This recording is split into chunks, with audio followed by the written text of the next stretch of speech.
My name is Jim Beck, and I serve as a volunteer for the Chamber of Commerce, the Southwest Indiana's Government Affairs Committee. And today I have the pleasure of interviewing Reverend Terry Gamblin, who is a candidate seeking the office of the Vanderburgh County School Board. Please note that the same set of questions will be used for both candidates running for this office. And in this case, there's actually more than... Yes. Yeah. That's okay. Can you redo that? Or? No. Okay. So welcome, Reverend Gamblin. Let's get started. Okay, so first, just please state your name again and the office that you're seeking and your current position and employment.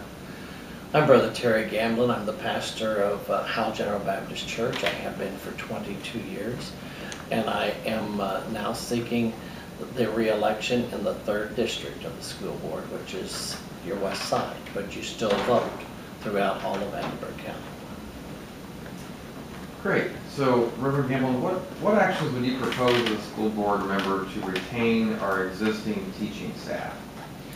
Well, I think what we have done to try to help, especially bringing new teachers in, we have eliminated 2 tiers in the scale for pay. That is allowing the new teachers to reach the high level faster, and that's what the young teachers are looking for, is when can they reach the top. The other thing that we are doing is promoting all different types of programs to try to help them to increase their knowledge in the area in which they are teaching. The other thing we are trying very difficult, that is very difficult to do, is to provide the best possible insurance for them at the best possible price. And we're all finding out that it's very challenging, but we have a very attractive package that is drawing people to us. Great. Next question, as the I-STEPS test scores are increasing, what actions do you propose to continue that positive upswing and guard against complacency? And just a little background, among Indiana's 293 public school districts, EVSC was 278 in its percentage of students, which was just almost at 60% who passed both language arts and math sections. We have a program that we have started. It's called RTI. It is a program that tries to help the teachers in trying to keep them prepared to a certain degree for what's next. We live in a society right now that things are changing drastically, quickly, and with it, we find that our teachers want to be trained, our teachers want to learn more, but we also have to be prepared to help them with that. Another thing that I think is very important that I am trying to work with Dr. Smith on is we have a tremendous amount of retired teachers. When they first retire, they have their list that they want to do. Mm-hmm. But then after a while, they kind of settle in and they need something to do. To me, that is an area that we have never really tapped into. And with the finances in this day and age, you've got to look at every means that you can. And we need, for many of our students, they need one-on-one assistance. And we are going to try to look at developing I guess you would call it a mentoring, tutoring program to try to help those students. And I have been pushing for that, and I feel like we're going to bring that about, and I'm very excited about it. Great. So the next question, the Evansville School Corporation has dipped into the rainy day fund for existing projects. How do you propose for those funds to be replenished, or do you even believe they should be replenished? We did. We dipped in. We took $2 million out of it. We hope very much to have that put back in by the end of the year. Can't guarantee it will all be back in by that time, because we never know what is coming down from the state that might take a little bit extra money. Do we want it back in there? Yes. Our goal, honestly, is to have $8 to $10 million in the rainy day fund. And why do we want to do that? If you have sat where I have been for the last many years, it is not fun to have to walk into a group of teachers and tell them we have to make major cuts. Now, be honest with you, we have made major cuts over the last 2 years, but we are very fortunate. We have kept our staff intact. We have made cuts in different areas, but it has not affected greatly our teachers. And that is what we are working towards. But the rainy day fund is if you get into a major financial situation, you can at least get in there to try to help and retain what you have. And that's so important. What items would you add to or trim off of the school budget? Well, as far as adding to, it's very, very hard to add to the budget a whole lot in this day because I think our budget has reduced somewhere in the neighborhood of $23 million over the last few years. Now, we're a big corporation, but even being a big corporation, when you're taking $23 million out of it, that is tough, and we have done that. Now, what we have to do is looking for ways to keep everything going the very best we can.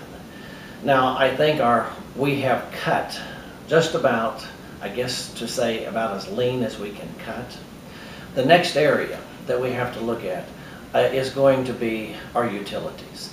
What can we do to save on utilities and also on our fuel for our buses, trying to see which ways it's going to help us the most, because in both of those areas, they are extremely large costs for our corporation.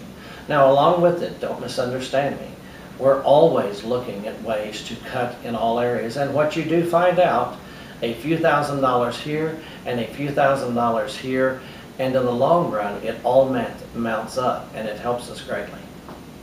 Great. So, Reverend Gamblin, now that the state law requires teachers to be evaluated, what do you think about it, and how would you go about implementing that? Well, you know, we're doing an awful lot of the things that the state is already requiring us to do. As far as the teachers being evaluated, good teachers like to be evaluated. I think the thing that you have to keep in mind, an evaluation is only as good as the evaluator. And that is where we have found that we have to train the evaluators to know what to be looking for and checking and seeing what needs to be met. Now, for example, you can have a wonderful evaluator, but after they have made that evaluation, if all they do is put that paper in a file and it stays there, that's not doing anyone any good. What we have to do in this day and age, while the evaluation is going on, is look at that teacher's strengths, look at that teacher's weaknesses, and see then what we can do as a corporation to help them. Another part of that is trying within the school to see the strengths and the weaknesses of each teacher and bring them together to work together to help increase the things that needs to be done around the schools. Okay, great. How do you feel about teachers not being part of a union? Well, I think a part of that is what we have to look at. Over the years, the teachers always have the choice as to whether to join the union. We've been very fortunate in our corporation. We have a good collaborative effort between the Evansville Teachers Association and the EVSC. I can't say that is the same throughout the state, but that has worked very well. What we are finding with the new mandates set down by the state, there are less and less things that we actually sit down at the table and bargain for anymore. I think that is making a tremendous difference with that. And I think in the long run, we will see a lot of changes come about over the next few years, because it seems like every time we turn around, we do have less to negotiate with them. And what we are also finding, I remember the marathon days, when, my goodness, we would sit for 23 straight hours and we still wouldn't have a contract. To be honest with you, those days are over because the state has reduced that, where basically you are negotiating for wages and basically for insurance, and there's not a whole lot more to that you can actually negotiate for. Well, Reverend Gamblin, we certainly appreciate your time today. Appreciate your answers and your time. If you have a campaign website or contact information you would like to share, please do so now. Anyone is welcome to contact me at any time. I do not have a website. You are more than welcome to contact me email, and that is pastorterry@sigicom.net. Okay, thanks again for your participation. And for our viewers, this interview and all of the candidate interviews conducted by the Chamber of Commerce of Southwest Indiana will be accessible on the Chamber's website, and that address is www.ccswin.com. Please note that the content of this video interview and all the candidate interviews are only for authorized use by the Chamber of Commerce of Southwest Indiana.